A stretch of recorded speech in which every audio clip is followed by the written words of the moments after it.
하루에 몇 번 정도 웃는지, 예를 들어 잔잔한 미소가 아닌 깔깔 웃음소리를 내며 배가 당길 정도로 웃었던 적을 한번 생각해보면 어릴 적 별것도 아닌 것에 친구들과 배를 움켜잡고 웃었던 기억이 떠오릅니다. 나이가 들면 웃음이 점점 줄어든다고 합니다. 실제로 앨범에 꽂혀있는 우리들의 할머니, 할아버지 사진을 보면 미소는커녕 무표정한 사진들이 훨씬 많죠. 나이 들어서 웃는 경우가 많이 없는 만큼 웃음이 중요하다는 반증이기도 합니다. 오늘은 나이가 들어서도 웃음이 넘쳐나는 동심을 지키며 사는 방법에 대해서 나눠보고자 합니다. 웃으면 좋다는 것은 누구나 잘 알고 있습니다. 많이 웃을수록 엔돌핀이 많이 솟아 스트레스나 통증을 줄여주고 회복감을 더할 수도 있습니다. 옛부터 웃음은 영약이라고 했습니다. 아이들의 경우에는 하루에도 300에서 600번 웃는다고 하는데 반대로 어른들은 하루 평균 대여섯 번 웃는다고 합니다. 이마저도 웃는 시간은 짧아지고 아이들에 비해 크게 웃지도 않습니다. 더욱이 나이 들수록 그 웃는 횟수도 점점 줄어듭니다. 그렇게 우리가 점점 적게 웃는다는 것을 알아채지 못한 채 무심하게 나이 들다 보면 결국 우리도 웃음을 잃어버린 무표정한 노인네, 더 나아가 고약한 노인네가 되고 말겠죠. 우리는 나이 들수록 웃음을 지켜야 합니다. 웃음을 지킬 수 있는 방법은 간단합니다. 동심을 잃지 않으면 웃음을 간직할 수 있는 것이고, 웃음을 잃지 않으면 당연히 우리는 행복하게 사는 겁니다. 백발에도 동심을 지키며 사는 방법은 첫 번째로 남과 비교하지 않는 것입니다. 아이들은 남과 자기를 비교하지 않고 또 다르다는 것에 차별하지 않습니다. 부잣집 아이든 가난한 집 아이든 함께 놔두면 잘 어울려 놀고 곧 친구가 되죠. 나이가 들수록 특히 중년에 접어들면서부터 친구와 동료들을 포함한 다른 사람들과 비교하는 경향이 점점 더 짙어집니다. 다니는 회사를 비교하고, 직급을 비교하고, 연봉을 비교하고, 소유한 자동차를 비교하고, 거주하는 동네를 비교하고, 아파트 평수를 비교해야 됩니다. 그러면서 뭐라도 하나 빠지려고 하면 마음이 급해집니다. 그렇게 비교해서 뒤처진다고 생각하면 자존감이 떨어지고 행복 지수가 낮아지는 겁니다. 우리가 학교 다닐 때부터 상대 평가를 해대는 그 한반도 남쪽은 정말이지 비교 천국입니다. 그러니 우리가 알게 모르게 비교하는 습관을 갖게 되는 거죠. 타인과 자신의 상황을 비교하고 자신이 부족하다는 사실을 알게 되었을 때 자신에게 실망하고 남 앞에서 위축되니까 살맛이 나지 않고 웃을 일도 없습니다. 어깨는 처지고 기가 죽죠. 인생 후반전에 들어서면 쉽지는 않겠지만 비교하는 습관을 버리도록 해야 됩니다. 비교하는 것을 멈추면 비로소 나만의 페이스로 달릴 수 있습니다. 두 번째, 감정 표현을 적극적으로 하는 것. 평소에 감정 표현을 적극적으로 하는 사람은 뇌 활동이 활발해져서 행복감도 더 많이 느낀다고 합니다. 기쁜 일이 있어도 슬픈 일이 있어도 사람이면 제대로 감정 표현을 하고 살아야 합니다. 감정 표현을 하지 않으면 그 속에 뭐가 들어있는지 상대방도 알기 어려울 뿐더러 우리는 그 인생 자체도 너무 건조하고 무덤덤해집니다. 아이들은 자신의 기쁨, 즐거움, 놀라움 그리고 슬픔까지 다 드러냅니다. 우리가 하루를 살면서 감정을 표현할 때가 정말 많습니다. 고맙다, 수고했다, 애썼다, 반갑다, 축하한다, 그리고 사랑한다. 제대로 감정을 실어서 내 마음이 상대방에게 제대로 전해줄 수만 있다면 그 자체로 행복하지 않을 수 없습니다. 또 그런 감정을 전달받은 사람도 물론 함께 행복해집니다. 축하할 일이 있으면 축하한다는 말과 함께 하이파이브도 같이 부딪혀보고 말입니다. 하다못해 코미디 보고 많이 웃고 영화나 드라마 보고 많이 운다고 부끄러울 것이 없습니다. TV 보고 이러면 실없다고 하지만 전혀 아닙니다. 그 감정 표현 그대로가 행복감을 가져다 줍니다. 웃음이면 더 좋겠지만 눈물도 굳이 억누르고 감출 일이 못 됩니다. 안에 쌓아두는 것보다 슬프면 펑펑 울어 제껴주는 것이 마음에는 더 좋죠. 세 번째, 일상의 새로움을 즐기는 것. 아이들에게는 세상은 새로운 것들로 가득 찼고 그 새로움에 대한 호기심은 그들의 뇌를 자극하고 성장시킵니다. 못 보던 그 새로운 것을 마주했을 때 그냥 그런가 보다 하는 것이 아니라 호기심으로 눈 크게 뜨고 이리저리 살펴보며 일상의 새로움을 즐기면 더욱더 행복해집니다. 호기심 없는 인생은 삭막합니다. 호기심은 우리들에게 동심과 열정을 가져다 준다는 사실, 또 호기심은 똘망똘망한 생기 있는 눈망울을 우리들에게 돌려줍니다.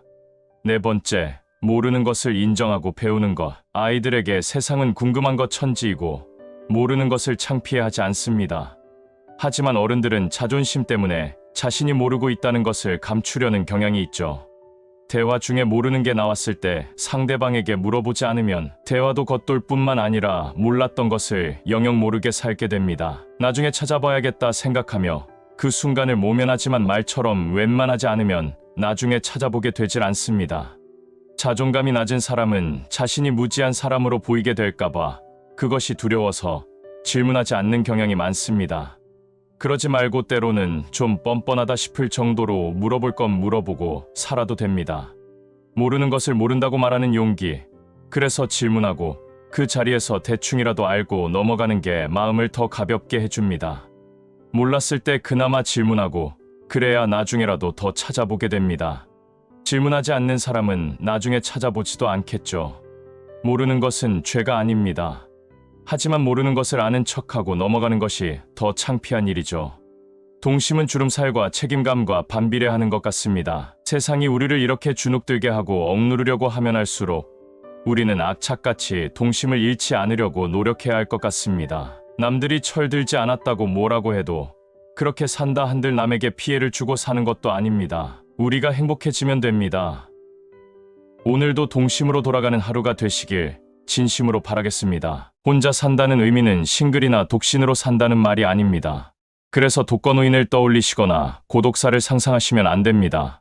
우리 세대는 어릴 적부터 독립적인 존재로 인정받기보다는 학교에서조차 통제와 관리의 대상으로만 취급받았습니다. 혼자여야 한다는 의미는 주체적이고 독립적인 한 인간으로서 자신의 개성을 살리고 자신의 목소리를 내고 남보다는 자신을 위해서 살아보자는 뜻입니다. 친구들과 단절하고 배우자와 헤어지고 공동체에서 고립된 채 살자는 뜻이 아닙니다. 우리는 더불어 함께 살아야 행복한 존재들입니다. 공동체 속에서 함께 생활하고 서로 돕고 서로 의지하고 살아야 하는 것이죠. 하지만 그 속에서 삶의 균형을 이룰 수 있게 혼자만의 시간도 필요합니다. 친구들과 어울려 왁자지껄 재미나게 이야기를 나누는 시간도 필요하지만 집에 돌아와 혼자 있을 때 느끼는 그 조용하고 잔잔한 분위기가 주는 편안함, 행복감도 있어야 하는 것입니다. 그래서 나이 들수록 우리 내면을 들여다볼 수 있는 혼자만의 시간이 필요합니다. 그렇다면 왜 많은 사람들이 나이 들수록 그렇게 혼자가 좋다고 하는 것일까요? 첫 번째, 모든 것을 내 마음대로 할 수 있다. 여럿이 모이면 자신의 뜻이나 마음과는 달라도 대세를 따라줘야 하고 또 그것이 단체 생활을 잘하는 요령이기도 합니다. 토론을 할 때는 자신의 의견을 가감없이 내야 하지만 의견이 모아지면 그것을 따라야 하는 거죠. 분위기를 깰 수 없어 대세에 맞춰주지만 사실 여간 불편한 것이 아닙니다. 음식만 해도 그렇습니다. 능률과 효율성이 이 뼛속까지 자리 잡은 우리 한민족은 함께 모여 음식을 먹을 때조차도 메뉴를 통일해야 합니다. 그것을 아주 당연하게 생각하죠. 단체로 식당에 들어갔는데 음식을 각자 입맛에 맞게 따로 시킬 수가 없다는 게 참 힘듭니다. 유치원, 초등학교를 시작으로 단체 생활을 하면서 우리는 하나의 개인으로 존중받기보다는 그저 관리와 통제의 대상으로만 살아왔습니다. 똑같은 옷에 똑같은 머리 모양을 하고 늘 줄을 맞춰 걸어야 했죠. 개성이라는 말은 먼 나라의 이야기뿐이었습니다. 그래서 그런지 대한민국만큼 유행에 민감한 나라도 없습니다. 특정 상표의 가방이 유행이라면 그 가방을 다 들어줘야 하고 가을 트렌치코트가 유행이라면 모두가 트렌치코트를 사서 입어야 한다는 강박에 시달립니다. 무리에서 떨어져 나가면 안 되니 말이죠. 나이 들어서까지 관리와 통제, 능률과 효율성만을 앞세우는 무리에서 벗어나는 것을 겁낼 필요가 없습니다. 때로는 무리를 벗어나 혼자서 가고 싶은 곳을 가고 내 입맛에 먹고 싶은 것도 먹고 내 페이스에 맞게 길을 걸으며 주위 풍경도 살피는 자유를 만끽하는 시간을 많이 가져야 좋다고 합니다. 자신을 마주하고 자신과 대화를 하기 위해서는 무리에서 나와 혼자가 되어야 합니다. 그래야 자신의 내면이 보이고 자신이 좋아하는 것을 온전히 느낄 수 있고 자신의 꿈과 미래가 보이기 때문입니다. 인생 후반전은 자신의 꿈과 행복을 찾고 추구하고 누려야 하는 시간입니다. 그러기 위해서는 혼자 보내는 시간이 필요합니다. 두 번째, 내 인생을 내가 결정할 수 있다. 수많은 운동 경기 중에 마라톤을 인생에 비유합니다. 우리가 축구를 좋아하지만 인생은 축구와 같다는 말은 하지 않습니다. 인생은 마라톤 같다고 얘기를 합니다. 마라톤은 정말 고독한 운동 경기입니다. 인생은 그래서 혼자 고독하게 달려간다고 많이들 말씀하십니다. 내 목숨을 기꺼이 내줄 수 있는 자식들도, 내 인생의 동반자라는 배우자도 내 인생을 살아주지는 못합니다. 좀 외롭고 차갑게 느껴지긴 하지만 결국 내 인생을 결정하고 살아가야 하는 사람은 내 자신밖에 없지 않나 싶습니다. 다른 누가 내 인생을 위해서 길을 내주고 따라오라고 하는 사람 하나도 없습니다. 그거는 내 인생의 길을 내준 것이 아니라 남의 인생을 따라가는 거죠. 자신의 인생을 온전히 잘 살아내기 위해서는 혼자 생각하고 남의 시선 의식하지 않고 남의 의견에 휘둘리지 않고 스스로 결정하고 밀고 나갈 능력이 있어야 하는데, 그런 능력을 키우기 위해서는 나이 들수록 혼자만의 시간을 되도록 많이 가져야 합니다. 우리가 나이 들고 늙어간다 해도 욕망과 꿈이 있고 살고 싶은 인생이 있습니다. 그런데 때로는 배우자 때문에 발목 잡히고 배우자의 꿈을 따라 원치도 않은 곳에 살기도 합니다. 우리가 갖고 있는 꿈은 누군가 대신 이루어주지 않습니다. 우리가 직접 이루어야 하죠. 우리의 꿈이 어떤 이에게는 순진하고 우습고 어쩌면 하찮아 보일 수도 있겠지만 우리에게는 둘도 없는 소중한 것이죠. 또 다른 이가 꾸는 꿈은 우리에게는 버겁고 어렵고 너무 거창해 보여서 그 사람에게는 어울릴지 몰라도 우리가 갖기에는 허황돼 보일 수도 있습니다. 꿈을 꾸는 것도 각자의 몫이고 꿈을 향해 나가는 것도 각자의 몫입니다. 소망했던 꿈을 이뤄내고 자신만의 인생을 살아내기 위해서는 혼자만의 시간을 갖고 계획하고 준비하고 그리고 결단해서 자신만의 의지와 페이스로 도전하는 것이 필요합니다. 인생 후반전은 다른 이의 꿈을 위해 사는 시간이 되어서는 안 됩니다.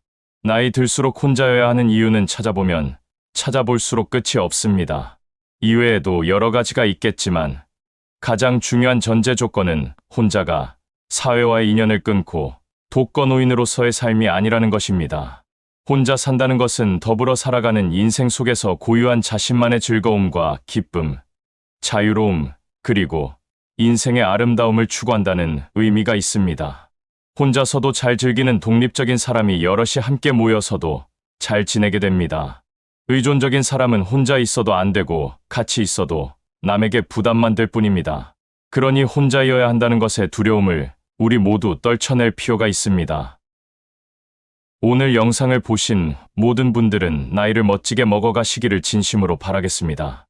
노인 우울증은 이제 더 이상 남의 얘기가 아닙니다. 나이 들면 우울한 경우가 많습니다. 물론 병원에 갈 정도는 아니지만 우울한 감정이 문득 찾아오는 것이 현실입니다. 물론 항상 유쾌한 사람들도 있겠지만 나이 들면서 대부분 사람들은 지난 세월을 더듬어 보면 후회되는 일이 한두 가지씩 가지고 사는 경우가 있습니다. OECD 국가 중 우리나라가 노인이 스스로 삶을 마감하는 비율이 1위입니다. 듣기만 해도 너무나 씁쓸한 통계죠. 은퇴 후에 사회활동을 하지 않고 집에만 있는 사람들 중 기분이 처지고 의욕이 계속해서 떨어진다고 말씀하시는 분들이 꽤 많습니다. 예시로 어떤 분은 은퇴 후에 집에서 하는 일도 없고 집안일을 돕자니 실수투성이에 자꾸 핀잔만 들으니 자존감이 확 떨어진다고 말씀합니다. 주변에 은퇴하고 잘 나가는 친구들 이야기를 들으면 또 비교해보고 자신이 초라해 보이고 다른 사람은 행복해 보이는데 나만 부족한 것 같은 느낌이 자꾸 든다고 하죠. 스스로가 쓸모없는 인간인가 싶은 부정적인 생각이 자주 들어 병원에 갔더니 우울증 초기 진단을 받았다고 합니다. 이렇듯 요즘 은퇴하고 사회에서 더 이상 자기 역할이 없다고 느끼는 사람이 많아지고 나이 먹으면서 느껴지는 자신에 대한 실망감에서 우울증이 자주 온다고 합니다. 이것은 남자들만의 이야기가 아닙니다. 여성들도 갱년기를 지나면서 우울감에 시달리는 경우가 있습니다. 젊어서 온갖 고생하면서 남편을 위해 또 자식을 위해 자신의 삶은 뒤로 하고 살았는데 어느 날 갑자기 덩그러니 혼자 있는 느낌이 들면서 갱년기와 함께 오는 우울감은 매우 힘들다고 하고 있습니다. 이런 상황에서 가족의 관심을 받지 못한다면 더욱 심각한 우울증에 빠지는 경우도 많다고 합니다. 우울증 자가진단 10가지의 문항을 가지고 왔습니다. 체크해 볼 수 있는 시간이 되셨으면 합니다. 첫 번째, 요즘에 의욕이나 활동량이 많이 떨어졌는가? 두 번째, 헛되이 살고 있다고 생각하는가? 세 번째, 생활이 지루하게 느껴질 때가 많은가? 네 번째, 불길한 일이 닥칠 것 같은 불안감이 있는가? 다섯 번째, 절망적이란 느낌이 자주 드는가? 여섯 번째, 집에만 있고 싶은가? 일곱 번째, 기억력이 다른 사람보다 더 떨어지는 것 같은가? 여덟 번째, 쓸모없는 사람이라는 생각이 자주 드는가? 아홉 번째, 내가 아무런 희망도 없다고 느껴지는가? 열 번째, 다른 사람의 처지보다 못하다고 자주 느끼는가? 이 10가지 중 7가지 이상에 해당이 된다면 우울증이 의심된다고 합니다. 사실 아무리 많다 해도 걱정할 것은 없습니다. 우울증은 마음의 감기 같은 것으로 누구나 걸릴 수 있다고 하는 것이니 말입니다. 의심된다면 병원에 가서 의사의 도움을 받고, 가볍다면 우리 스스로 마음을 고쳐먹으면서 살아가면 될 것입니다. 사실 우리가 우울한 가장 대표적인 이유는 사람과 비교하는 데서 옵니다. 더 많이 가지고 있는 사람과 비교하면서 자기의 것을 작게 보는 것이죠. 이 차이를 젊은 시절에는 새로운 도전으로 따라잡을 수 있다는 생각이 들지만, 나이 먹으면 마음은 먹을 수 있어도 이 몸과 시간이 따라주지 않습니다. 나이 들어서도 그렇게 비교하는 사람은 매사에 우울하고 또 우울할 수밖에 없습니다. 어떤 정신과 교수의 강의 내용에는 이런 예시가 있습니다. 정신과 상담을 받으러 온 환자 중 한 사람이 부동산 재벌인데 우울하다고 찾아왔다고 합니다. 본인의 일은 부동산을 보러 다니고 좋은 부동산을 사서 자기가 구입한 땅을 지도에 표시하는 것이 일상이라고 합니다. 하지만 본인은 아직도 만족이 채워지지 않아서 우울함에 빠져 있다고 상담을 받으러 온 것이었습니다. 만족은 소유에서 오는 것이 아니라 마음에서 옵니다. 우울하지 않으려면 욕심을 내려놓고 자족하면서 현재 지금 가진 것을 즐길 때 우울함이 없어진다고 합니다. 만족은 물이 발목까지 차오르는 것입니다. 머리 위로 차오를수록 답답해지고 가슴까지 차면 숨쉬기 불편하고, 만약에 목까지 차오른다면 더 답답할 것입니다. 입과 코까지 덮어버리면 우리가 숨을 쉴 수 없어 죽게 됩니다. 이렇듯 사람은 환경에 적응을 정말 잘합니다. 원하고 바랐던 바를 이루면 이루는 얼마 안 돼서 그것에 익숙해지지요. 당연시 하게 됩니다. 그래서 더 나은 것을 원하고 또 더 나은 것을 바라게 됩니다. 이것만 성취하면 행복하고 만족할 수 있을 것 같다 하지만 성취하면 또 익숙해져서 또 다른 더 큰 만족과 행복의 근원을 찾게 되는 것이죠.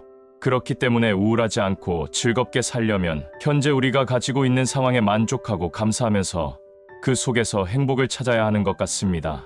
우리가 잘 아는 다산 정약용 선생님의 늙음의 미학에 나오는 글에는 이런 말이 있습니다. 나이가 들면 눈이 침침하고 귀가 잘 안 들리는 것은 필요한 만큼만 듣고 좋은 말만 들으라는 것이고, 잇몸이 약한 것은 연한 음식만 먹고 정신이 깜빡깜빡거리는 것은 살아온 지난 세월을 후회하지 말라는 것이니, 바람처럼 다가오는 시간을 선물처럼 받아들이면서 가끔 힘들면 한숨 한번 쉬고 하늘을 볼 것이다. 멈추면 보이는 것이 참 많습니다. 철학자 플라톤은 행복의 조건으로 5가지를 말하고 있습니다. 첫째, 먹고 있고 살고 싶은 수준에서 조금 부족한 듯한 재산. 둘째, 모든 사람이 칭찬하기에 약간 부족한 용모. 셋째, 자신이 자만하고 있는 것에서 사람들이 절반 정도밖에 알아주지 않는 명예. 넷째, 겨루어서 한 사람에게는 이기고 두 사람에게 질 정도의 체력. 다섯째, 연설을 듣고도 청중의 절반은 박수를 치지 않는 말솜씨. 플라톤이 생각하는 행복의 조건들은 완벽하고 만족할 만한 상태에 있는 것들이 아닙니다. 조금은 부족하고 모자란 상태입니다. 진정한 만족은 물질의 많고 적음에 있지 않습니다. 행복한 사람들은 자신의 마음과 생활 속에 공통적으로 만족함을 갖고 있는 경우가 있습니다. 그리고 그들은 탐욕을 버려야 그것이 가능하다는 것을 알고 있는 것 같습니다. 나훈아 노래 중 유명한 노래인 테스형은 소크라테스를 말하고 있습니다. 가장 적은 것으로도 만족하는 사람이 가장 부유한 사람이라고 말했습니다. 가사에 있는 말처럼 과거의 괴로움이나 아픔 등을 어쩌다 한바탕 웃을 때 그 웃음에 묻고 활기차게 살아가야 할 것 같습니다. 누구나 늙고 늙지 않는 사람은 없습니다. 이런 모든 것을 받아들이고 좀 더 밝은 면을 바라보면서 모두 즐겁고 행복한 노후를 보내시길 진심으로 바라겠습니다. 우리나라 100세 이상 되신 분들이 도대체 뭘 먹고 어떻게 사시길래 오래 사실 수 있는가 관련된 연구가 있었습니다. 음식이나 운동 말고 행복하고 건강하게 오래 살 수 있는 방법에 대한 그 필수 요소들을 함께 살펴보고자 합니다. 많은 사람들은 오래 사는 것을 두려워합니다. 이 두려워하는 이유는 딱 하나죠. 오래 사는 게 싫은 게 아니라 거기서 발생하는 주요한 노화의 여러 지표들이 우리를 두렵게 하기 때문입니다. 각자 실제 살고 싶은 나이는 다릅니다. 하지만 정말 오래도록 살 수 있는 그런 세상이 오고야 말 것입니다. 실제 인간은 현재 호모사피엔스에서 이제 트랜스휴먼으로, 이 트랜스휴먼에서 이제 포스트휴먼으로 간다, 이런 얘기를 합니다. 사실 우리는 상당 부분 인조인간입니다. 인조인간에 대한 이런 얘기가 많은데 이렇게 스스로를 고쳐가고 개선해가면서 우리는 마치 다른 인류인 것처럼 살아가고 있습니다. 그러나 다른 인류가 되더라도 행복하지 않고 내 삶에 만족이 없고 기쁨이 없다면 이 삶을 때로는 스스로 저버리는 상황도 벌어지기 때문에 장수만이 능사가 아닙니다. 그 가운데 오래 살았지만 정말 기쁨으로 살았던 사람들의 이야기를 통해서 영생할지도 모르는 이 세상에 우리의 삶의 가치와 의의를 장수하는 자들의 기쁨 요소에서 한번 찾아봤으면 좋겠습니다. 1997년에 프랑스의 장칼맹이라는 할머니는 120세하고도 5개월 2주를 생존하셨다라고 알려져 있습니다. 적어도 이분이 살아왔던 이 세월 속에는 1차 세계대전, 2차 세계대전, 그 이전의 산업혁명도 아마 지나가셨을 겁니다. 프랑스의 여러 역사적 사건들을 축적하고 가지고 계셨던 분이 아닐까라는 생각을 해봅니다. 이분이 실제 했던 명언이 하나 있습니다. 어떤 일에 대해서 어찌할 수 없거든 더 이상 그 일을 걱정하지 마라. 이런 좌우명을 가지고 평생을 사셨다고 합니다. 낙천적 성격이 확실히 우리가 가지고 있는 장수의 굉장히 중요한 비결이었다는 것이죠.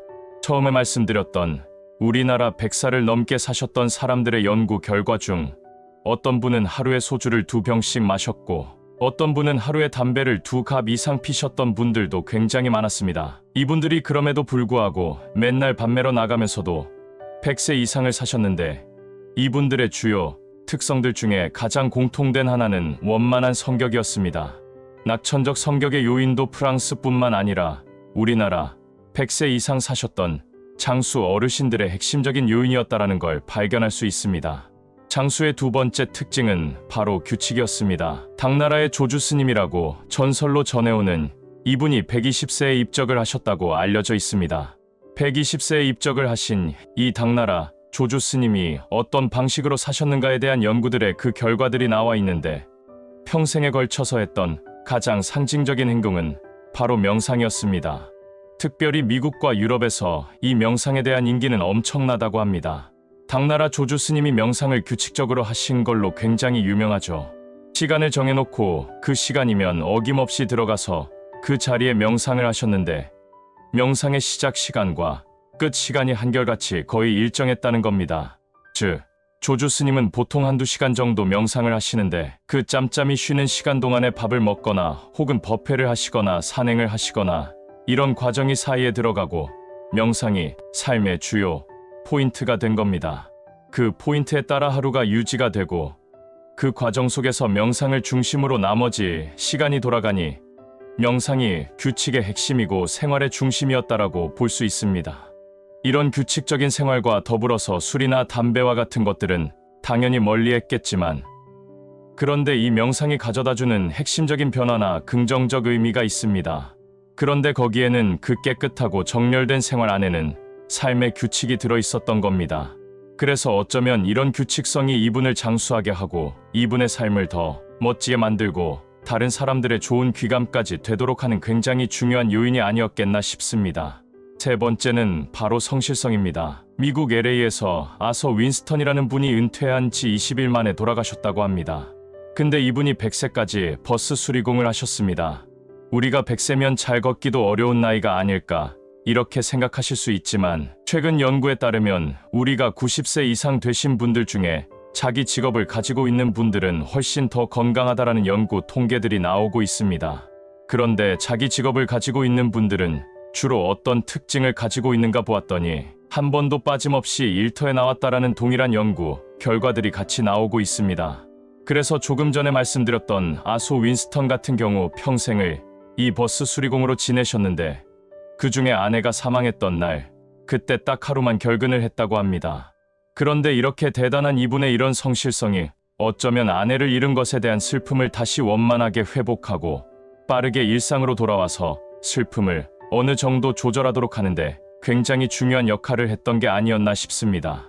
사별한 지 2달이 넘었는데도 불구하고 일상 속에 돌아오지 못하고 사별의 슬픔에 빠져있는 분들을 일명 사별증후군이라고 부릅니다. 사별증후군이 있는 분들의 제일 목표는 바로 일상의 회복입니다. 그래서 나가던 곳에 다시 나가고 먹던 밥, 먹던 시간에 다시 밥 먹고 늘 그 일상에 하던 루틴, 즉 반복적 일상을 다시 찾게 하는 것이 회복의 목표입니다. 인생을 살아가면 가장 힘이 세고 강력한 것은 일상입니다. 사람이라는 것이 정말 놀랍습니다. 아침, 점심, 저녁 이렇게 늘 밥을 먹습니다. 아버지가 돌아가시고 어머니가 돌아가셔도 배가 그 시간이 되면 꼬르륵 소리가 납니다. 이게 일상이 우리에게 강력하게 미치는 바로 그 힘입니다. 일상을 유지하면서 슬퍼하는 사람들은 늘 회복이 빠릅니다. 일상이 무너진 분들은 회복이 거의 불가능할 경우도 많이 있습니다. 그만큼 일상이라고 하는 건 우리를 일으키는 힘이자 우리에게 가장 강력하게 우리의 삶의 패턴을 조절하고 몸의 밸런스도 맞춰가고 정신 건강에 영향을 미치는 주요 요소가 되는 겁니다. 그래서 야소 윈스턴이 버스 수리공으로 100세 넘어까지 있다가 은퇴한 지 20일 만에 돌아가신 이유는 20일 동안 밸런스가 무너져 버렸기 때문입니다. 그의 성실의 패턴이 무너졌을 때 몸의 밸런스가 같이 무너졌기 때문에 생겨난 결과가 아닐까라는 생각이 듭니다. 오늘 말씀하신 3가지 중에 한 가지만 있어도 우리는 행복하게 오래 살 수 있습니다.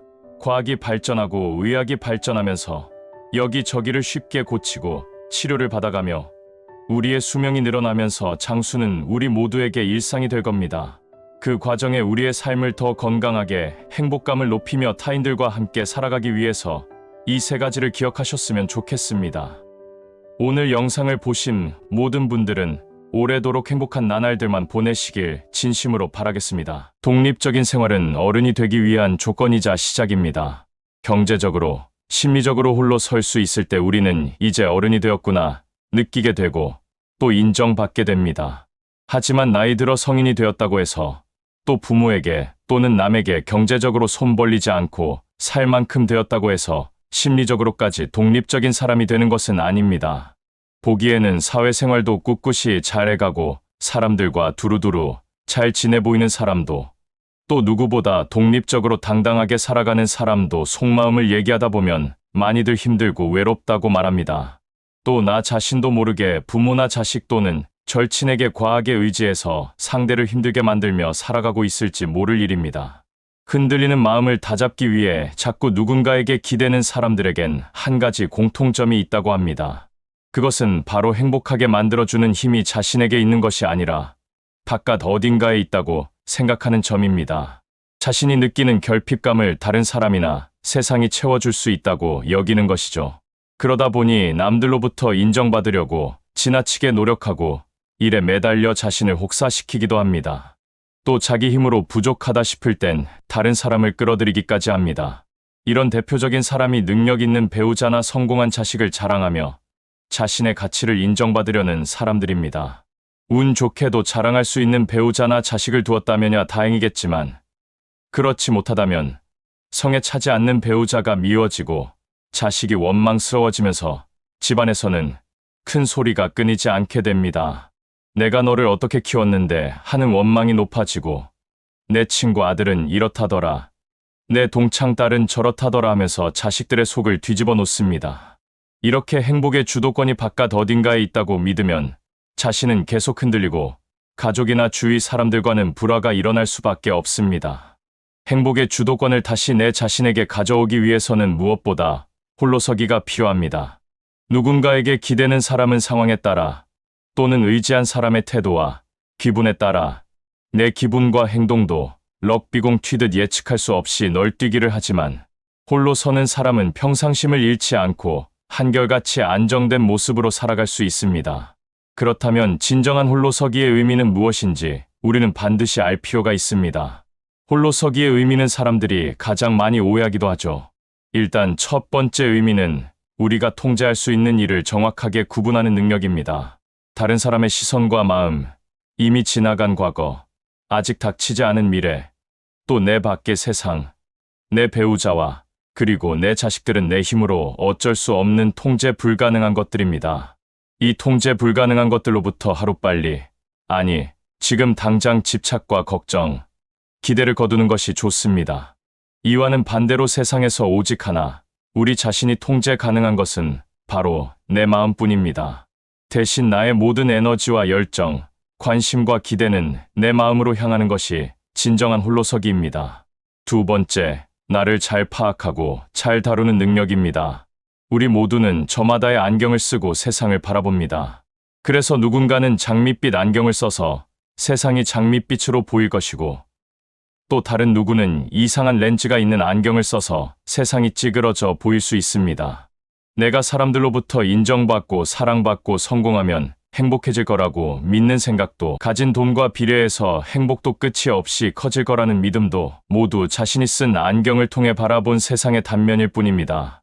그런데 문제는 자신이 안경을 쓴 줄도 모른 채 자신이 바라보는 세상이 진실이고 전부라고 착각하는 순간 온갖 괴로움에 휩싸이고 만다는 겁니다.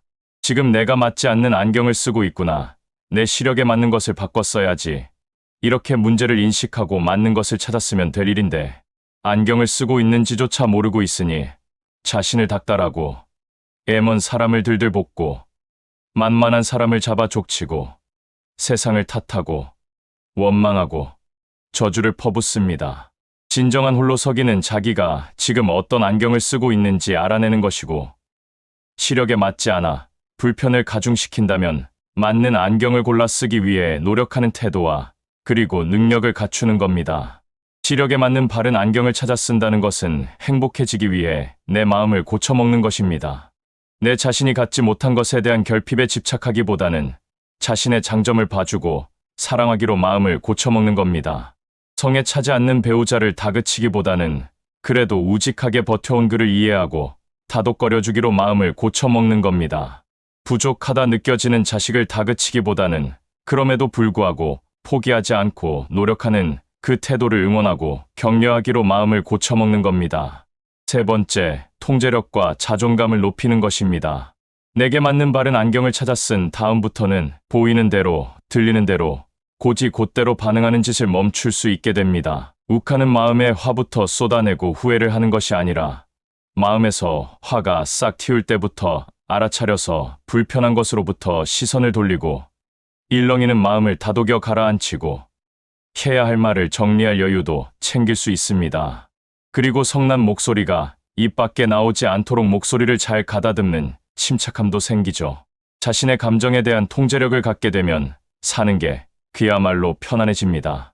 이런 경험을 한 번이라도 해보게 된다면 이 마법 같은 능력을 꾸준히 활용해서 자존감이 회복되고 높아지는 놀라운 경험도 함께 겪게 됩니다. 이 홀로서기의 세 가지 능력을 통해 진정한 홀로서기를 할 수 있게 된다면 인생 전체가 달라집니다. 다른 사람과 세상에 크게 흔들리거나 휘둘리지 않을 뿐만 아니라 자신을 믿지 못해 남에게 의존하려 들고 그러다 상처 입는 일도 없어지게 될 것입니다. 오늘도 영상을 보신 모든 분들의 하루하루가 행복하시길 진심으로 바라겠습니다. 노후 빈곤을 얘기할 때 이 단어 한마디가 다른 무엇보다 현실감 있게 아주 상황을 잘 설명해 줍니다. 바로 하류노인입니다.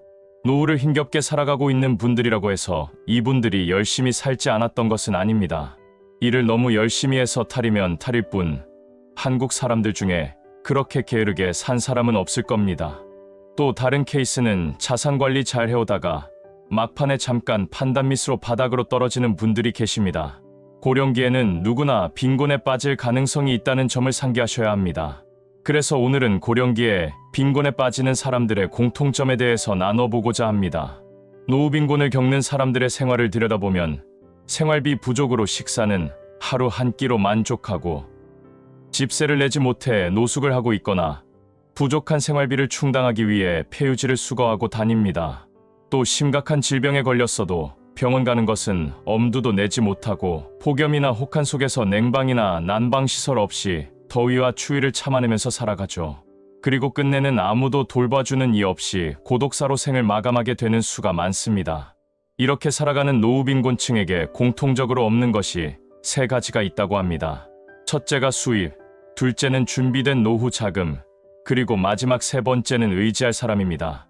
돈 없으면 친구도 가족도 떠나버리는 냉혹한 세상에서 덩그러니 남겨진 그 노후 빈곤층의 사람들. 마음 못지않게 열심히 살아온 이들이 왜 이렇게 되었을까를 돌이켜봐야 합니다. 젊었을 때 모아온 재산 관리에 실패한 이분들의 일들을 갈무리하다 보면 은퇴 준비를 하거나 이미 은퇴 생활을 보내고 있는 사람들에게 훌륭한 교육 자료로 남습니다. 노후 빈곤을 겪는 사람들의 첫 번째 공통점은 과도한 자녀 교육비와 결혼 비용 지출입니다. 노후 준비를 현실적으로 가로막는 최대 장벽은 이 자녀 교육비입니다. 인공지능과 같은 기술 발전의 가속화로 산업은 재편되고 있음에도 불구하고 대다수 학부모들은 여전히 자녀들의 그 국영수 점수를 올리는 것에 돈을 쏟아붓습니다. 6, 70년대 우리 부모 세대들이 우리에게 해준 그대로 말이죠. 여러분들도 충분히 인정하시듯 우리가 노년이 되는 때는 자녀들이 우리를 부양해주지 않을 겁니다. 우리보다 앞선 세대들이 해온 것처럼 자식 농사가 곧 노후 준비였던 시대는 끝났음을 알면서도 여전히 우리는 자녀에게 몰빵하듯 과도한 돈을 지출하고 있습니다. 자녀가 있는 직장인 10명 가운데 4명꼴로 자신을 에듀푸어, 즉 과도한 자녀들의 교육비 지출로 어려움을 겪고 있는 교육 빈곤층이라고 답한 설문 결과가 있습니다. 거기다가 자녀 결혼 비용은 정말 폭탄 중에 폭탄입니다. 학업 다 끝내고 직장 생활 잘하고 있어서 이제 한숨 돌릴 참이면 자식들이 결혼하겠다고 하죠. 집값이 많이 올라 부모의 도움이 없다면 제대로 된 집조차 얻을 수 없는 게 현실이긴 합니다만 인생에 한 번뿐인 결혼이니 멋지고 화려하게, 그리고 신혼집도 처음부터 모든 것을 갖추고 시작하고픈 자식들의 욕망을 꺾을 수 없는 게 문제이기도 합니다. 어느 부모인들 자식들이 행복하게 사는 것을 바라지 않겠냐마는 은퇴한 부부의 유일한 재산인 자가주택을 팔아 전세로 옮기면서까지 자식 결혼 비용을 내주는 것은 너무 가혹하다 싶은 생각마저 듭니다. 자녀 교육비와 결혼 비용은 대한민국의 모순점을 여실히 드러낸 것이라 할 수 있습니다. 중산층의 재정 건전성을 무너뜨리는 사교육비와 비싼 주택 구입비 문제가 고스란히 자녀 문제와 연결돼 있기 때문이죠. 그러니 개인이 온전히 해결할 수 없는 노릇이지만 브레이크를 밟을 때는 브레이크를 밟아줘야 사고를 예방할 수 있겠습니다.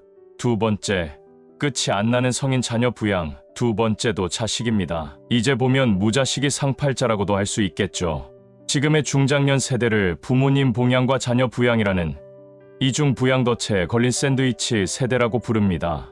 키울 때도 넉넉하게 키우지 못해 쓰리고 미안한 마음을 갖고 있는데 손자 손녀의 성공이 할아버지 경제에게 달렸다는 말까지 있다 보니 더욱 마음이 안쓰러워지죠. 은퇴 이후 손에 쥔 것은 집 한 채와 약간의 연금이 전부인 상황에서 자식이 찾아와 직장 생활이 힘들다며 사업을 해보겠다고 말합니다.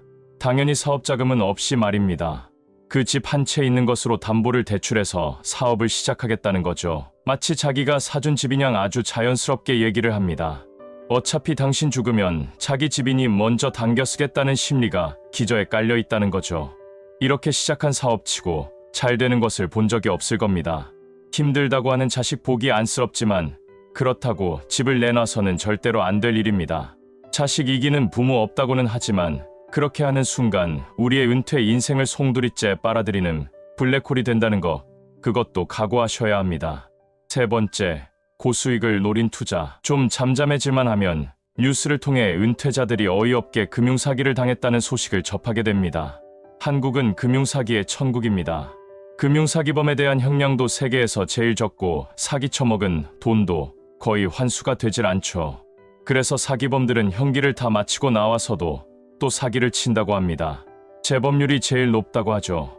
사기범들이 은퇴자들에게 접근해서 가장 먼저 하는 말은 자식들에게 용돈 받아 쓰지 말고 이제는 금융상품에 투자해서 그냥 고수익 이자만 받으라고 꼬드기는 말입니다. 이 말 한마디에 무너져서 그냥 묻지도 않고 투자를 하게 된다고 합니다. 금융사기범들 입장에서 본다면 제일 약한 고리를 탁 건드리는 겁니다. 또 대부분 금융사기는 몰라서 당하는 것이 아니라 너무 많이 알고 있어서 과신해서 당하는 케이스도 아주 많다는 것에 주목해야 합니다. 뛰는 놈 위에 나는 놈이 있다고 사기꾼들에게는 당해내지 못합니다. 더욱 무서운 것은 대형 금융사에서 근무하는 컨설턴트조차도 책임질 수 없는 말로 유치를 하는데 아주 혈안이 되어 있다는 점입니다. 그 누구도 순진하게 믿으시면 안 될 일입니다. 특히 듣도 보도 못한 파생금융 상품, 펀드 등을 투자하실 때는 더욱더 조심하셔야겠습니다. 네 번째, 준비 없는 창업. 준비 없는 은퇴자들이 가장 많이 하는 것이 그냥 급한 마음에 하는 준비 없는 자영업입니다. 거의 자동으로 이어지는 수순입니다. 뒤통수 맞듯이 전혀 준비되지 않은 상황에서 회사로부터 내몰리듯 나왔으니 퇴직금이라는 목돈을 야금야금 빼먹기 전에 하루라도 빨리 뭔가라도 해야 한다는 그 압박감에서 급히 시작하는 것이 바로 자영업이죠. 직장에서 은퇴한 뒤 창업 전선에 뛰어드는 사람이 전체 자영업자의 72.3%가 된다고 하니 거의 모든 회사원의 종착지는 자영업이라 말해도 과언이 아닙니다. 이미 시장이 과밀화, 과다 경쟁으로 기존 자영업자들도 버티기 어렵다는 뉴스가 넘쳐나도 치킨집을 또 하고 편의점을 또 열고 커피 전문점을 시작합니다. 경험 없으니 프랜차이즈에 100% 의존하게 되고 동시에 가맹비부터 해서 여러 가지를 다 떼다 주면서 본사 좋은 일만 시킵니다. 창업, 도전, 멋진 일입니다. 부디하신다면 철저한 준비와 시장 조사를 통해 꼭 성공하시기 바랍니다. 다섯 번째, 너무 빠른 재산 증여나 상속. 이제는 죽을 때까지 재산을 자녀들에게 물려주지 말아야 한다는 것이 노후의 평안함을 위한 불문율처럼 퍼져 있지만 자식들 설득에 넘어가는 부모들이 여전히 많습니다. 어느 날 자식 내외가 찾아옵니다. 자녀들이 커서 이젠 집도 늘려야 하는데 있는 돈, 없는 돈 다 끌어모아도 돈이 턱없이 모자른다고 얘기합니다. 어차피 부모님 돌아가시면 지금 사는 집도 내 것이 될 테니까 이 집 팔아서 새 집에서 함께 살자. 함께 살면서 잘 모시겠다. 감언이설을 합니다. 그리고 또 옆에 있던 며느리도 거들죠. 아들 내외의 간절한 그 부탁에, 그리고 그 달콤한 유혹에 싫다고 거절해야 한다는 것을 알면서도 입으로는 알았다. 그렇게 하자라는 말이 결국 나오죠. 노후를 위해 지켜내야 할 마지막 재산이 그렇게 자식에게 넘어가게 되고 꿔다 놓은 보릿자루 신세로 전락하게 됩니다. 해를 거듭하게 되면서 몸이 약해지는 것을 느낄 때 결국 자식들에게 기댈 수밖에 없다는 생각에 재산을 내놓게 돼버립니다. 우리들이 우리들의 재산을 스스로 지킬 방법은 많습니다. 노후 빈곤율이 약 40%가 되어가는 시점에서 그분들도 분명 자신들이 그렇게 살게 될 거라 예상하지는 못했을 겁니다. 어떻게 보면 순간의 판단이 여생을 좌우한다는 거죠. 오늘 영상을 보시는 모든 분들은 이런 후회 없는 노년을 보내시길 진심으로 바라겠습니다. 나이 들면 버려야 할 것이 너무 많습니다. 특히 버리지 않으면 노후에 문제가 될 수 있는 것은 바로 욕심입니다. 부족한 것을 더 채우려고 하지 말고 내 삶의 진정으로 소중한 것들만 남겨두는 것이죠. 우리 인간은 90%를 가지고 있으면서 그것을 누리지 못하고 본능적으로 부족한 10%만 생각하며 불만으로 삽니다. 우리는 가지고 있는 것을 누리기보다는 오히려 부족한 것만 채우려고 욕심 부리며 사느라 행복한 삶을 뒤로 미루고 사는 것이 아닌지 모릅니다. 우리 나이 50이 넘어가게 되면 지금까지 숨을 쉬고 있다는 것 하나만으로도 감사한 일이라는 그런 생각이 문득 들 때가 있습니다. 그것도 병원이 아니고 건강한 두 다리로 걸어다니면서 공기를 마실 수 있다는 그 자체가 얼마나 감사한 일인지 조용히 한번 생각하는 계기가 되기도 하죠. 그런 식으로 생각을 해보면 감사할 일이 사실은 차고 넘칩니다. 그런데 우리들은 왜 감사하지 못할까? 나쁜 상황도 즐길 줄 알아야 되지 않을까 싶습니다. 우리가 살다 보면 좋은 일도 있고 나쁜 상황도 경험하게 됩니다. 고통 총량의 법칙이라는 얘기가 있습니다. 사람들이 일생을 살다 보면은 행복한 일도 있고 불행한 일도 있는데 그 중에서 고통 총량이 있다는 것입니다. 이런 고통이 젊은 시절에 다 겪은 사람도 있겠지만 지금은 100세 시대이기 때문에 노년에도 얼마든지 고통스러운 상황이 올 수 있습니다. 그런데 다행스러운 것은 노년의 산전수전, 공중전까지 다 겪으면서 얻은 지혜가 있기 때문에 나쁜 상황이 발생해도 우리는 잘 다스릴 수 있습니다. 이런 상황을 다스리는 것을 넘어 오히려 그 나쁜 상황까지 즐기면 어떨까 하는 생각도 하게 되죠. 이 또한 지나가리라는 그런 얘기가 있듯이 물론 모든 상황은 지나가겠지만 오히려 이런 상황을 즐긴다면 훨씬 더 우리는 행복하게 살 수 있을 것이 아닐까 싶습니다. 우리들 주변을 살펴봐도 객관적으로 봐도 많이 가지고도 만족하지 못하고 사는 사람이 있는 반면에 여러 가지로 부족한 사람들이 오히려 만족하며 행복하게 사는 사람들도 주변에서 볼 수 있습니다. 우리가 나이 들면 부족한 것을 더 채우려고 하지 말고 필요 없는 것은 버리고 내 삶에 진정으로 소중한 것들만 남겨두고 나머지 불필요한 것들은 모두 버려서 남들이 비난하든 어떻든 정말로 내가 하고 싶은 일에 집중하는 것이 굉장히 중요합니다. 인간은 누구나 행복을 원하고 행복해지기 위해서는 가져야 한다고 생각하지만 반대로 버려야 오히려 행복합니다. 행복해지기 위해 버려야 할 것들이란 책을 쓴 루미니타 세비역은 행복하기 위해 버려야 할 것을 제시하였는데, 먼저 과거를 버리고 닥쳐오는 두려움을 버리고 핑계거리를 버리고 불평한 마음을 버리고 변하지 않으려는 마음을 버리고 남을 탓하는 마음을 버리고 타인의 기대에 부합하여 살려고 하는 것을 버려라, 이렇게 말했습니다. 그리고 거창한 타이틀을 버리라고 했죠. 우리는 뭔가를 추구하다 보면 비우기보다 오히려 채워넣는 쪽으로 몰입하기 쉽습니다. 여기엔 이게 필요한 것 같고 저기엔 저게 필요한 것 같고 머릿속이 온통 뭔가를 채워넣을 생각으로만 가득 찬 것이 아닌가라는 생각이 자꾸만 들죠. 그렇지만 하나를 손에 넣으려면 그 전에 먼저 하나를 버려야 합니다. 하나가 내 안에 들어오면 다른 하나를 내려놓고 수용할 수 있는 범위 안에서 소유하는 자세가 필요합니다. 그리고 지금 이 순간을 소중히 여기는 자세가 굉장히 중요하죠. 지금 이 순간에 쓰이지 않는 것은 버리고 더 나아가 지금 당장 필요한 생각 외에는 모두 버리는 것입니다. 그러기 위해서는 지금 살고 있는 집을 한번 둘러보며 가장 기본적인 질문을 해봐야 합니다. 왜 나는 다 쓰지도 못할 만큼 물건을 사서 저렇게 쌓아놓은 걸까? 그 이유는 우리의 마음에 있습니다. 사람은 마음이 공허하고 허전할 때 물건으로 그 공허함과 허전함을 채우려는 특성이 있다고 합니다. 물건을 버리고 정리하면 단순히 우리 기분만 좋아지는 것이 아니라 그 이상으로 우리의 삶에 변화가 생기는 것을 볼 수 있습니다. 조금만 소유하고 의미 있는 것에 집중하는 삶, 외면의 욕망이 아닌 내면의 욕망에 귀를 기울임으로써 본질에 충실한 삶, 이것이 바로 우리 노년을 살아가는 지혜 있는 삶이 아닐까 싶습니다. 버리고 미우기의 최고 경지는 욕심과 집착을 내려놓는 것입니다. 우리가 비워야 할 것은 물건만이 아닌 것 같습니다. 미래에 대한 걱정, 욕심, 집착, 이 모든 것들을, 필요 없는 것들을 버리고 진정으로 나에게 소중한 것만 지니고 살아가야 우리 노년은 행복하고 가볍게 살 수 있는 것이 아닌가라는 생각을 합니다. 바로 지금 내 앞에 주어진 순간순간 내 앞에 있는 소중한 사람들을 아끼고 사랑하면서 말입니다. 꼭 필요한 것만 남겨두고 나머지는 버릴 수 있어야 합니다. 물건을 적게 가지는 것뿐만 아니라 단순하고 의미 있는 삶을 추구하는 방식으로 말입니다. 버리고 비우면 우리 영혼까지 자유로움을 느낄 수 있을 것입니다. 돈도, 옷도, 고민도 최소한으로 그렇게 거리두기로 버리고 비운 만큼 삶의 질은 더욱 여유로워지고 윤택해질 겁니다. 그와 함께 걱정도 훨씬 줄어드는 것을 경험할 수 있습니다. 이것이 바로 진짜 마음의 부자이며 여유로움의 부자라는 생각이 듭니다.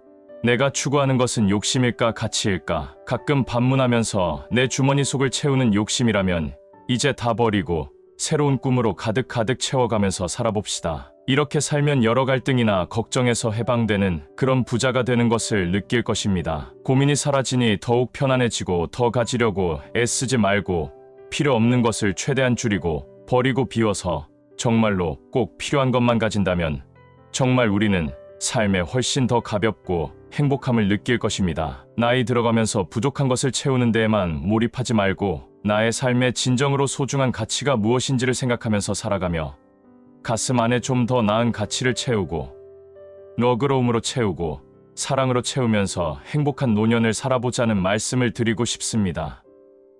오늘도 영상을 보신 모든 분들 꼭 행복한 나날들을 보내시길 진심으로 바라겠습니다. 나이가 들수록 정말로 건강을 위협하는 것들이 있습니다. 많은 것 중 하나는 바로 지나친 걱정이죠. 우리는 살면서 걱정을 하지 않을 수는 없습니다. 그렇지만 지나치게 걱정을 하면 그것이 우리 건강을 해치는 것은 자명한 것입니다. 지나친 걱정은 다 기우일 뿐입니다. 우리가 나이 먹어 걱정하는 것 중 하나는 노후 자금입니다. 요즘 TV에서 은퇴 설계 전문가라고 하는 사람들이 나와서 60부터 90까지 100세 시대에 30년 내지 40년을 살려면 노후 자금이 수십억이 필요하다, 이런 얘기를 합니다. 물론 그것도 돈으로 따지면 맞는 말일지도 모릅니다. 그런데 3, 40억을 노후 자금으로 준비한 사람들이 대한민국에 몇 퍼센트가 있을까 싶습니다. 그렇다면 그 노후 자금을 그 전문가가 얘기한 대로 걱정만 한다면 우리는 건강만 해칠 뿐 전혀 인생에 도움이 안 됩니다. 오히려 정신이 맑고 또 육체가 건강하다면 얼마든지 우리가 그 몸뚱이 하나로도 80가지 일을 할 수 있을 겁니다. 정신 노동자는 자기가 좋은 아이템을 개발해서 뭔가 시도를 해본다든지 아니면은 육체가 건강하다면 일당을 번 그런 실천력을 가지고 행동한다면 얼마든지 우리는 생활비 정도는 벌어 쓰고 남겠죠. 우리는 지나치게 노후 자금이 몇 억이 필요하다, 몇십억이 필요하다 그런 말에 걱정할 필요 없습니다. 물론 돈은 있으면 좋습니다. 미리미리 준비해서 혹시 이 영상을 후배들이 본다면 그런 노후 자금을 준비하는 것은 좋은 일입니다. 그런데 이미 노후 자금이 없이 은퇴한 분들은 자기가 생활비를 벌었을 그런 실행력을 갖는 것이 걱정만 하는 것보다는 훨씬 더 낫습니다. 우리가 나이 들어서 걱정하는 것은 사실 노후 자금뿐만이 아닙니다. 또 하나는 바로 외로움이죠. 사실 이건 당연한 얘기입니다. 현역에 있을 때는 많은 인간관계와 할 일이 많기 때문에 외로울 틈이 없지만 나이 들면 다 혼자 되게 돼 있고 외로운 상황으로 변하게 돼 있습니다. 하지만 요즘에는 혼자 사시는 분들도 자기가 자기 성장을 위해서 개발을 하고 또 자기가 좋아하는 취미 활동을 열심히 하며 시간을 짜임새 있게 보내면서 외로움을 못 느끼는 사람들이 많습니다. 우리는 이런 사람들이 있다는 사실을 통해 외로움이라는 걱정을 이겨낼 수 있습니다. 우리는 또 하나 더 건강을 지나치게 걱정하게 됩니다. 나이 들면 건강에 대해서 누구나 염려하고 걱정하게 되죠.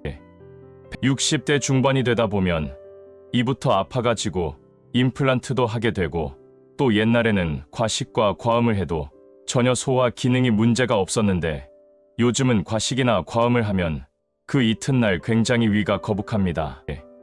그런데 우리는 60년 넘게 몸이라는 기계를 사용했습니다. 몸을 사용했기 때문에 아픈 것은 당연한 겁니다. 작게 아픈 것은 받아들이고 조금 아픈 데 있으면 병원에 자주 가서 체크하고 또 병원에서 치료를 받아가면서 사는 것이 인생입니다. 언젠가는 우리는 죽음도 받아들여야 하는데 우리의 질병도 받아들이면서 우리가 지혜롭게 병원에 다니면서 고쳐가며 사는 것이 우리 노인들의 삶입니다. 지나치게 걱정할 시간에 꼭 1시간 이상 아니면 짧게는 30분 이상 매일 걸으신다면은 혈액순환도 좋고 자기의 모든 생각도 맑아지는 것을 경험하게 됩니다. 밥맛도 전보다 훨씬 좋아지겠죠. 그래서 걸으면 살고 누우면 죽는다는 그런 얘기가 있듯이 우리는 나이 먹을수록 높은 산에 올라가는 것은 무리가 있겠지만 평지 산책길이나 혹은 강가가 있으면 강가를 걷고 냇가가 있으면 냇가를 걷고 동네 한 바퀴라도 하루에 3, 40분 1시간씩 걷는 그런 습관을 들인다면 건강은 하나도 문제가 없을 겁니다. 사실 여기서 가장 중요한 것이 있습니다. 나이 들면 우리는 절대로 방이나 목욕탕에서 미끄러져서 넘어지는 것을 필히 조심해야 합니다. 우리가 넘어지고 걷지 못하게 되면 이로 인한 합병증이 심하게 찾아오기 때문에 넘어져서 골반이 다치거나 한다면 긴 시간 동안 굉장한 어려움을 겪게 됩니다. 건강한 몸에도 방에서 미끄러져 몸을 다치게 된다면 수술을 하고 재활을 해도 쉽게 낫지가 않습니다. 그러다가 결국 합병증으로 삶을 마감하게 되죠. 그러니 나이 먹을수록 우리는 넘어지지 않도록 조심하고 발에 대한 근육, 허벅지에 대한 근육을 키워서 두 발로 죽을 때까지 걸을 수 있게끔 우리가 관리하는 것이 굉장히 중요합니다. 여기에 또 조심해야 할 것이 있습니다. 바로 지난번 영상에서 말한 지나친 욕심이죠. 나이 들면 이제 버릴 것은 버려야 합니다. 60이 넘으면 아무리 100세 시대라 하더라도 살 날이 산 날보다는 적습니다. 우리가 너무 욕심을 부리다가 잘못되는 경우도 주변에 많이 볼 수 있습니다. 법정 스님은 무엇인가 소유한다는 것은 한편으로 소유를 당하는 것이며 무엇인가에 얽매인다는 뜻이라고 말했습니다. 필요에 따라 살아가야지 욕심에 따라 살아가면 소유물이 우리를 소유해버린다. 이렇게 말씀하죠. 나이 들면 소풍 왔다. 소풍 가듯이 가볍게 살 필요가 있고 소유 중심이 아니라 가치 중심으로 사는 것이 굉장히 필요합니다. 가끔 인생은 무엇인가 나는 어디에서 와서 어디로 가는가? 나 자신은 누구인가? 이런 것을 원론적으로 본질적인 문제에 접근하다 보면 필요 없는 것들은 다 내려놓게 되는 것을 경험할 때가 있습니다. 물론 나이 먹어도 필요한 것이 있겠지만 그 필요 이상으로 너무 욕심 부리는 것은 자기의 건강만 해칠 뿐입니다. 그리고 이에 더해서 우리는 스트레스를 조심해야 합니다. 사실 우리는 그 스트레스를 받지 않을 수는 없습니다. 그런데 그 스트레스 상황에 있어서 그 상황을 어떻게 받아들이느냐에 따라서 훨씬 스트레스를 감당하기가 쉬우냐 아니면 힘드냐 결정이 됩니다. 모든 문제는 끝이 있고 모든 문제는 해결할 점이 있습니다. 문제의 해결책을 찾으려고 명상을 한다든지 또 그 문제의 해결 솔루션을 찾기 위해서 글을 읽는 등 이런 것을 통해서 얼마든지 스트레스는 해결할 수 있습니다. 그리고 스트레스를 해결하는 방법 중 가장 좋은 방법은 웃는 것입니다. 웃는 것이 힘들고 웃을 일도 없다면 억지로라도 웃으려고 노력해야 합니다. 친구가 혹시 유머를 하면 오바해서 웃어주기도 하고 친구가 웃으면 또 나도 웃고 그런 웃음으로 유발시켜가면서 우리가 살아갈 때 스트레스는 훨씬 잘 해소가 됩니다. 여기에 우리는 충분한 수면도 필요합니다. 내일 해가 뜨면 다시 내일 일은 내일 해결할 것으로 생각하고 그냥 오늘은 푹 다 모든 것을 잊고 잠을 청하는 그런 훈련이 필요하죠. 자기 직전에 좋은 클래식 음악을 듣고 또 와인을 한 잔을 먹거나 한다면 마음이 복잡할 때는 차분해지면서 잠도 잘 오고 좋죠. 우리는 모두 하루만큼만 삽니다. 그런데도 걱정 1년치를 한 번에 앞당겨서 하죠. 우리 인생은 길기에 하루 쓸 만큼만 쓰고 하루 걸을 만큼만 걷는 것이 어떨까 싶습니다. 오늘도 영상을 보신 모든 분들 항상 감사드리며 꼭 행복하시길 바라겠습니다. 누구든지 아픔 하나는 묻고 살고 있습니다. 어떤 한 사람은 그의 아버지가 식물인간으로 수년간 병원 신세를 지다가 돌아가셨고 여동생 하나는 극단적인 선택을 하여 이 세상에 없고 또 남은 하나의 여동생은 이혼하였으며 본인도 이혼하고 배우자 없이 혼자 사는 사람이 있습니다. 눈치채신 분도 계셨겠지만 이 사람은 바로 그 유명한 이재용 회장입니다. 이런 큰 부자뿐만 아니라 우리 같은 사람들도 누구나 상처와 아픔 한두 가지는 가지고 사는 게 인생이라고 합니다. 겉으로 보면 아픔이 없는 것 같아도 어떤 사람은 부부간의 사별의 아픔, 이혼의 상처, 자식들이 속을 썩이거나 자기 사업 실패, 투자 실패, 가까운 인간관계의 배신의 상처 등등 누구나 아픔과 상처가 있습니다. 그런데 상처를 대하는 태도가 두 가지 유형의 사람들이 있는 것 같습니다. 어떤 사람은 그 상처가 아물기도 전에 계속 후벼파서 오히려 그 상처로 인한 아픔을 더 키우는 경우가 있죠. 예를 들어 사업에 실패하고 실패의 과거를 수시로 후회하면서 그때 그 사업만 내가 하지 않았어도 지금 이 모양 이 꼴은 아닐 텐데 하고 후회하고 술만 퍼마시고 다니는 사람이 있습니다. 형제들이 돕고 싶어도 자기 스스로 자책하고 있으니까 자기 말대로 그 모양 그 꼴로 벗어나지 못하고 살고 있는 거죠. 또 한 사람은 이혼의 아픈 상처를 가지고 살면서 그 아픔을 다른 사람들에게 떠벌리고 다니면서 술만 마시는 사람도 있습니다. 반면에 상처나 아픔을 보듬고 오히려 삶의 발판으로 삼아 행복으로 만들어가는 사람들도 있습니다. 사실 결과적으로 이런 경험들이 우리들을 더욱 단단하게 만들어줍니다. 살다 보면 슬프고 괴로운 일들이 예기치 않게 벌어지죠.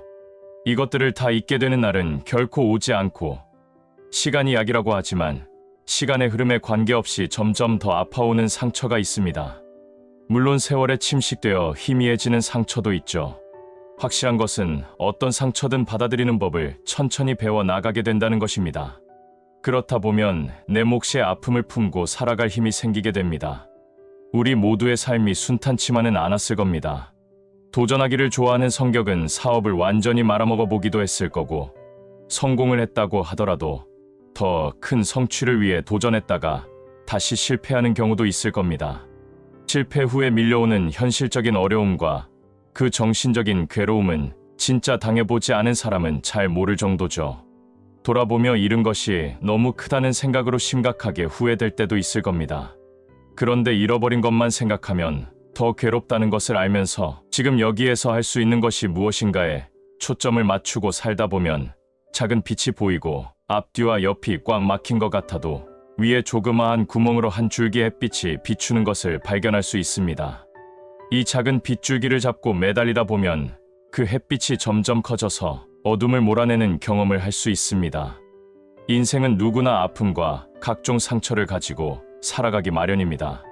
이런 아픔과 상처를 보듬고 오히려 이것을 다시 살아가는 발판으로 삼아 걸어간다면 좋은 일이 반드시 생길 것입니다.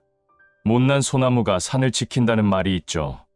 못나고 상처가 난 소나무는 관상목으로는 최고의 걸작이 될 수 있습니다. 우리는 누구나 모두 미숙함과 성숙함을 동시에 가지고 살아갑니다.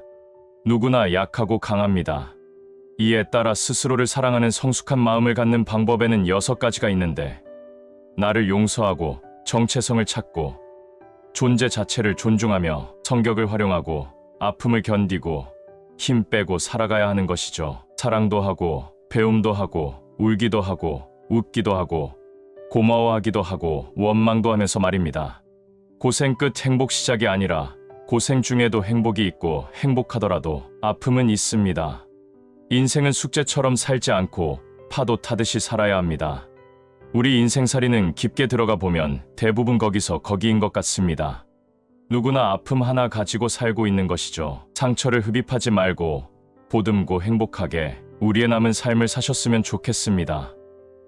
항상 영상을 봐주시는 모든 분들께 감사합니다. 꼭 행복하시길 진심으로 바라겠습니다.